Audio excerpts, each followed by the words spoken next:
They called it the White Maiden Incident, an abandoned mining village, a girl who never aged, and 7 brothers who were never seen in daylight. Disney gave you a lullaby.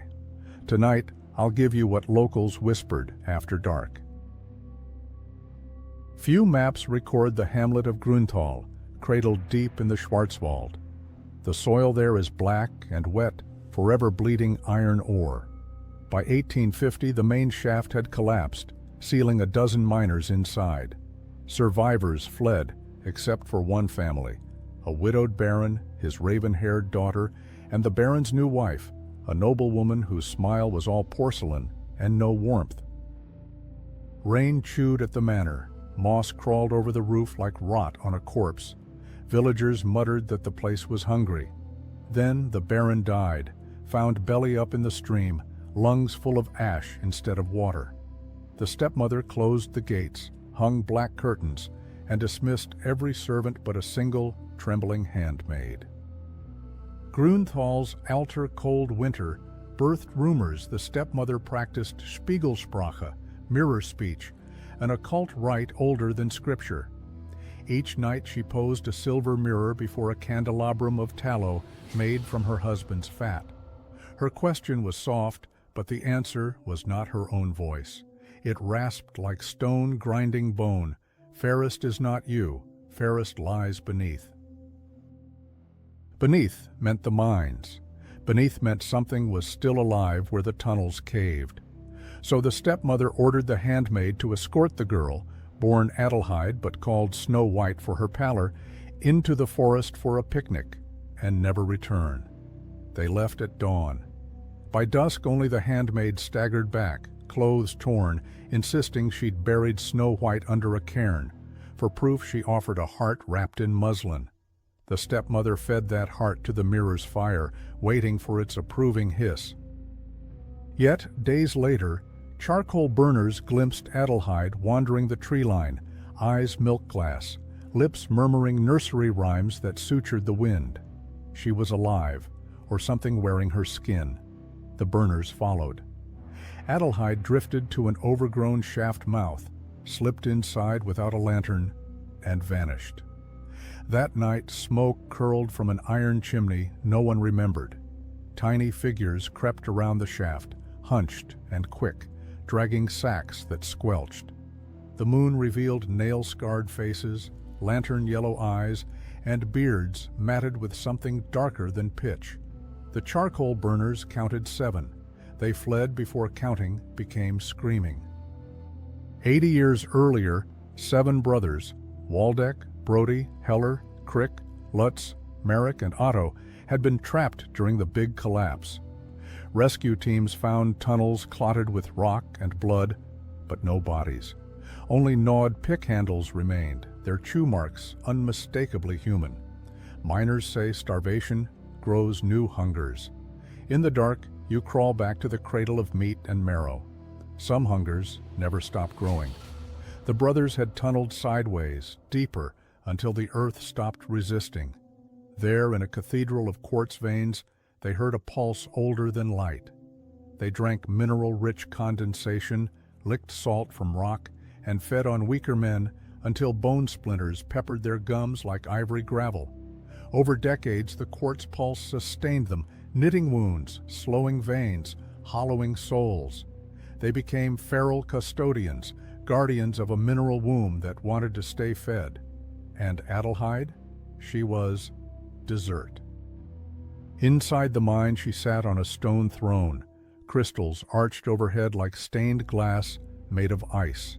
A seam of white ore, so pure it glowed, rose behind her like a spine. The dwarfs approached in reverence, chanting with tongues too thick for speech. From a wooden box, lacquered, delicate, a child's music box, they sifted ground quartz onto her eyelids. The dust blurred thought, dulling her will, keeping her docile. She sang lullabies taught by her late mother, and they sighed, entranced by the purity of her voice. The more she sang, the more their hunger sharpened. But the pulse whispered, "Not yet. Ripen the fruit." Word of the ghost girl reached Wilhelm von Falken, a military surveyor hunting rebel hideouts. Skeptical of phantoms, he rode through Grunthal and found the manor. The stepmother greeted him with velvet courtesy, masking panic. She told him of a kidnapping and promised gold for rescue. Wilhelm descended the shaft with 2 men. They followed music, Adelheid's lullaby echoing like water over glass, until they found the dwarfs' dining hall. Candles carved from marrow flickered atop a table set with tin plates and human femurs as cutlery. On each plate lay a slice of heart, still twitching. One dwarf spotted them and shrieked, voice scraping octaves no throat should reach. The sound shattered lanterns. The tunnel plunged into darkness, lit only by phosphorescent quartz. Something tackled Wilhelm's companions, wet crunch, muffled screams. Wilhelm ran. He found Adelheid in a niche lined with mirrors stolen from the manor. Quartz dust haloed her hair. Her pupils were slow, dreamy. Wilhelm wrapped her in his cloak and carried her upward. The dwarfs pursued, howling at a pitch that rattled his teeth. Just before daylight breached the shaft mouth, they fell back, skin blistering as if the sun were acid. Wilhelm fled to the manor where the stepmother awaited, mirror at her side. She saw Adelheid breathing and hissed like a cornered viper. Raising the mirror, she spoke the mirror speech, ordering the pulse below to reclaim its feast. Adelheid's eyes rolled white.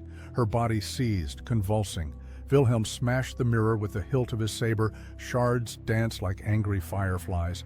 The spell broke with a sound like sinew tearing off bone. Adelheid collapsed, gasping. But mirrors remember. Each fragment still reflected the stepmother's face, except one. That shard showed 7 dwarfs marching toward the manor through underground passages, carrying torches of burning fat. Wilhelm barred doors, nailed windows. Night fell. The manor's walls moaned under clawed fists. Splinters rained from hinges. Wilhelm counted 7 shapes outside, each no taller than his waist, yet strong enough to shake oak beams. Inside, the stepmother prayed to the mirror fragments, begging for mercy.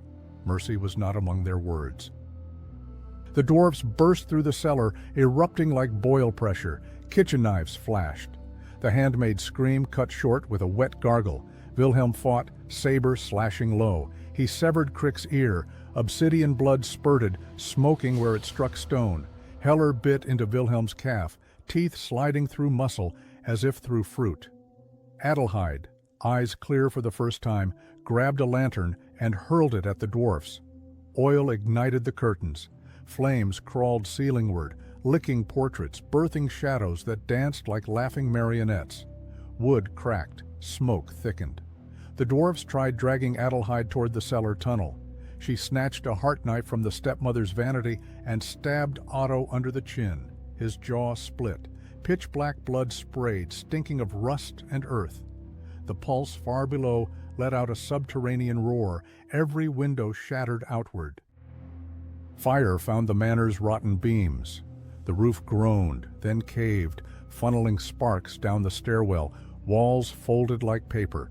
One by one, the dwarfs were crushed under flaming debris, screeching not in pain, but rage at a feast denied. Wilhelm staggered outside with Adelheid.